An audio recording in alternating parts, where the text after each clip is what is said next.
মাননীয় প্রধানমন্ত্রী তারেক রহমানের ব্যক্তিগত উদ্যোগে অনুপ্রাণিত হয়ে বিদ্যুৎ সাশ্রয়ে নজিরবিহীন সাড়া দিচ্ছে বরিশালের সর্বস্তরের সাধারণ মানুষ। সরকারি অফিস থেকে শুরু করে সাধারণ মানুষের ড্রয়িং রুম সবখানেই চলছে অপচয় রোধের চেষ্টা। বরিশালের জনগণের এই স্বতঃস্ফূর্ত অংশগ্রহণ প্রধানমন্ত্রীর সেই সাশ্রয়ী বাংলাদেশ গড়ার লক্ষ্যকেই প্রতিফলিত করছে।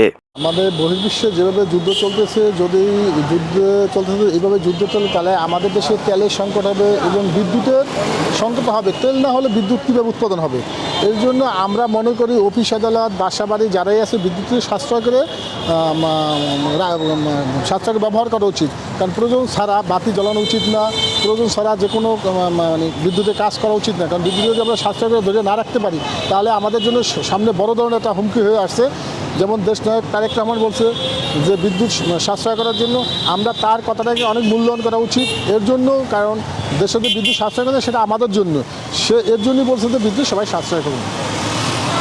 প্রধানমন্ত্রী তারেক রহমান যে কথাটা বলছে এই কথাটা আমরা সবাই মেনে চলবো, কারণ দেশের জন্য এটা অবশ্যই সচেতন নাগরিক হিসাবে আমাদের এটা দেখতে হবে। কারণ বিদ্যুতের সংকট, যখন বিদ্যুৎ আমরা পাবো না তখন আমাদের আরও বেশি অসুবিধা হবে। এই জন্য প্রথম থেকেই সচেতন হইলে ওই যে ঘাটতিটা হবে তা অনেকটা সামাল দেওয়া সম্ভব হবে। বাস অপচয় কোনো ক্রমেই একটা জিনিস আমাদের বেশি হলেও যে আমরা অপচয় করব, অপচয় তো কোনো মানুষের করা উচিত না। অপচয় কথাটাই খারাপ, অনর্থক কেন করব? আমরা বরং এগুলার সংরক্ষণ করব, রাখবো এবং প্রয়োজনে আমরা শুধু জিনিস ব্যবহার করব।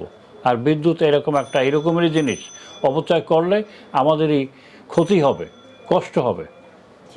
হ্যাঁ, যেহেতু আমাদের প্রধানমন্ত্রী আগে থেকেই আমাদের যে নির্দেশনা দিয়েছে এটা অত্যন্ত প্রয়োজনীয়, আমরা এটা অবশ্যই আমরা পালন করব। সবাইরই পালন করা উচিত, নিজেও করব আর সবাইকেও সচেতন করার জন্য সচেষ্ট হব।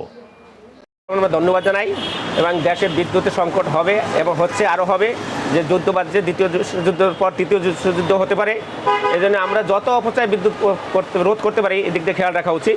যেমন বাথরুমের লাইট না জ্বালান, এসি প্রয়োজন ছাড়া ব্যবহার না করা, দিনের বেলা জানি ঘরে যেখানে আলো পড়ে সেখানে লাইট প্রয়োজন ছাড়া না জ্বালানো, এগুলো থাকা অনেক ভালো মনে করি এবং সবার জন্য উপকার হবে। আপনি আমাদের সাধারণ জনগণকে কী আহ্বান জানাবেন? এই জনগণের তো এগুলো মানিয়ে চলতে হবে। মানুষের সচেতন হওয়া উচিত। এটি একটা যুদ্ধ হচ্ছে এবং অনেক ক্ষতি হচ্ছে এবং এদের তৈরি বিভিন্ন সমস্যা হচ্ছে হবে এবং বিদ্যুতের উৎপাদনই হবে। এবং এই জন্য আমাদের এখনই বিদ্যুৎ সম্পর্কে একটু সচেতন হওয়া উচিত এবং সুন্দরভাবে যত কম বিদ্যুৎ ব্যবহার করা যায়, না লাগলে অপরিজনীয়ভাবে ব্যবহার করা ঠিক হবে। আচ্ছা, আমাদের এটা প্রধানমন্ত্রী দেশবাসীর প্রতি একটা ইতিহাস থাকা আমি ধন্যবাদ জানাই। দেশে সবাইকে একটু সচেতন করছে যে তোমরা একটু এটা একটু মেনে চলো।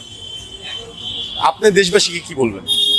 আমি দেশবাসীকে বলবো, যেহেতু আমরা মানে গরিবও ঠিক না, যে অবস্থায় থাকি না কেন সব জায়গায় একটু আমাদের সাশ্রয়ী হওয়া দরকার এবং খরচ কম করা দরকার, যাতে আমরা নিজেরা ভালো থাকি।